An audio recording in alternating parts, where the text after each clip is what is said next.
In a previous video, I showed you exactly how to buy Bitcoins using M-Pesa. It's a good video, very detailed, and I think I skipped a few parts out of it because one, we were talking about Bitcoin, which very many people have no idea what it is, and secondly, why Bitcoin and is Bitcoin dangerous and all those questions. So I thought of doing this particular video, which should actually help you understand what cryptocurrency is and how cryptos came about. In a future video, I'll actually show you a site where you can be able to buy all kinds of cryptocurrency. It will be a step-by-step tutorial as well, similar to the other one that you had seen. But in this one, I want to show you where money started. So a long time ago, and this makes me feel like I should start it with, once upon a time, currencies did not exist. So if you were a specialist in farming, for instance, and you had tomatoes and you needed something else, say you needed a shoe, you would need to find someone who had a shoe and was willing to sell it, and they needed tomatoes. And that is what was called barter trade. And what people would actually have to do is they would meet up. People on one side want this thing and the people on this other side want another thing. And it is a very inefficient way of trading because I may have what you need, but I may not need what you have. So for instance, if I had cows, then I wanted to buy groceries. Maybe you had groceries, but you didn't want cows. Secondly, how much of groceries would be needed to get one cow? And because each of us has that subjective value that we have placed in what we own, then who is supposed to decide how much value is going to be placed on my asset and on yours? So for instance, if I had cows and the other person had goats and we wanted to exchange, how many goats is equal to one cow? That is a very big question, and that was the biggest problem in that kind of trade. So it was done for a very long while until people realized that they needed something else to be able to give your value to your asset and give a value to my asset. And that is where money all started. So money in itself, the very first use of money is a store of value, meaning that it has value. And if you look at the top currencies in the world, which we'll talk about in a few, if you look at them, the reason they are popular is because people decide to use them. So what happened in this particular case is that people started looking for things that they could put in the middle of a transaction to give it value so that things can be exchanged. So in this case, because there had to be an object at the middle of the exchange, money could then be used as a medium of exchange.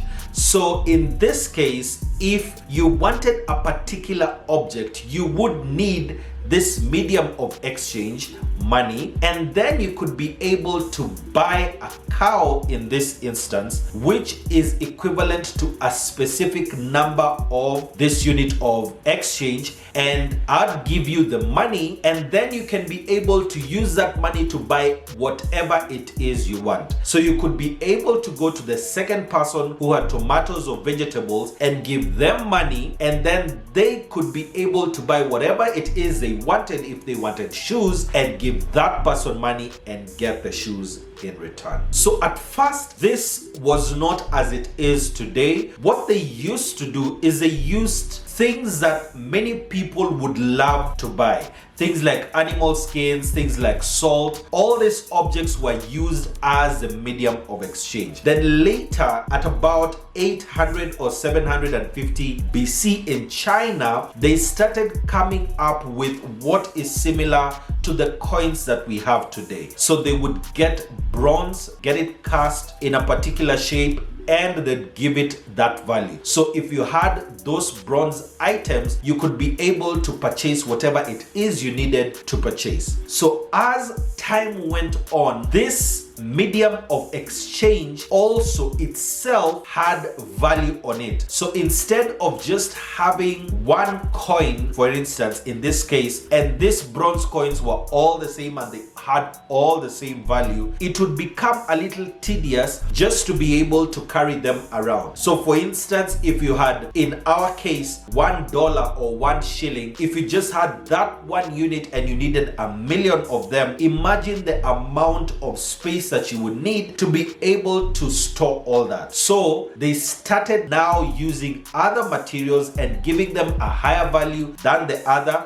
so you could be able to find a silver coin being worth more than a bronze one, a gold coin being worth more than a silver one. That is the way money actually started. So as time went by, then we started moving into what looks like what we have today. People would be able to trade beyond their territories, because anytime you'd go to a new place, you could be able to introduce this form of exchange, this medium of exchange, and that's how their popularity grew. So anytime that you would want to get a particular object, you will need money. And in the world, the top 10 currencies are the following: the US dollar, you have the euro, you have the Japanese yen, you have the Canadian dollar, you have the Australian dollar, you have the Swiss franc, you have the Chinese renminbi, and you have the sterling pound. So these are the top currencies in the world because, number one, most of them are from the most powerful countries or regions in the world, and number two, they are most widely used, and that gives them that particular power. So one of the things that happens for a government produces its own currency. So the US government produces the US dollar. And at the time that they feel that in circulation, the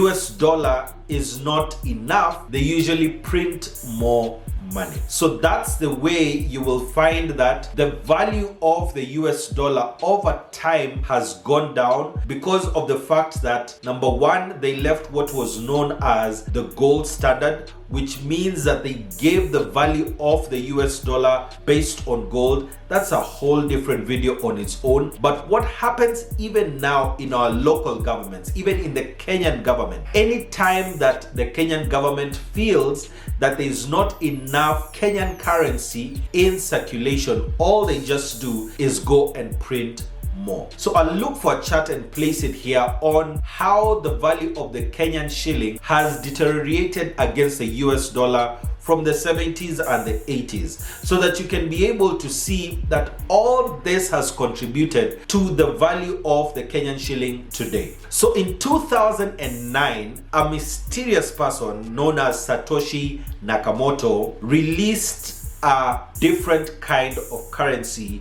known as Bitcoin. It was the very first popular cryptocurrency. Now, there are ways to get cryptocurrency, and the first one is called mining.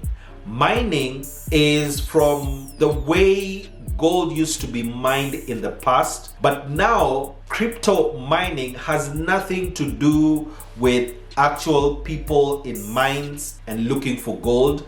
But what it actually means is that there are complex mathematical functions that need to be solved, and they are not easy, but they require your computing power in order to be able to solve them. So anytime that you solve them, you get paid in Bitcoin. Some amount in Bitcoin. It depends with how hard that particular mathematical equation was, and if you have been able to contribute a huge percentage to solving of that particular equation. So in simple terms, if we are 10 of us, we can all be able to attack this one problem, and attacking it meaning that we use our computers to solve this mathematical problem. But if I contribute 50% of the work that was done, whatever is mined, I get 50% of it, and depending on what you have actually contributed, that's what you get.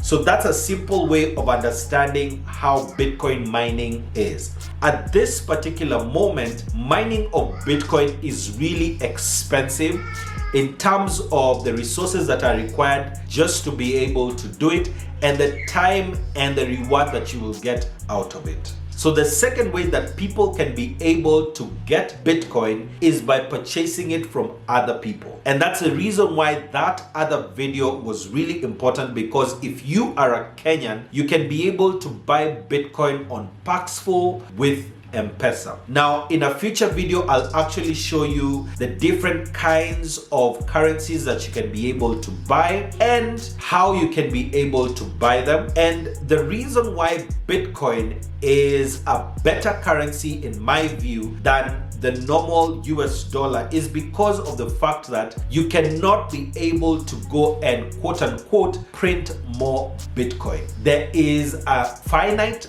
number of Bitcoin in the world available to be mined, and the more Bitcoin is mined, the lesser is available to be mined. This is every equation that is done, the next one becomes harder to do. So it becomes harder and harder for you to be able to mine Bitcoin. So the first thing that you need to understand is there are so many people who will tell you how to get Bitcoin. But this is what you need to watch out for. If you have to bring users to a platform in order for you to make Bitcoin, and that is the most significant way that you can make money on Bitcoin, then look at it twice, because it may be a scam. There are so many multi-level marketing groups. There are so many multi-level marketing groups that have been formed to take advantage of people who have no idea what Bitcoin is all about.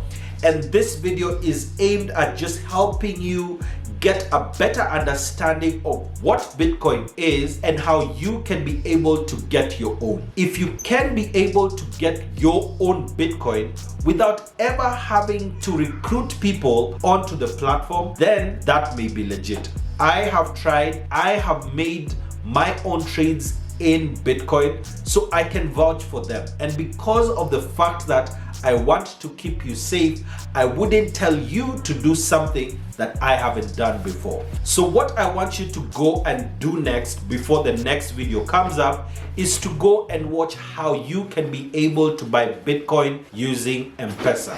In a future video, I will show you exactly how you can be able to buy other cryptocurrencies on another site, and even show you how you can be able to transfer Bitcoins from one site to another. I'll see you in the next one.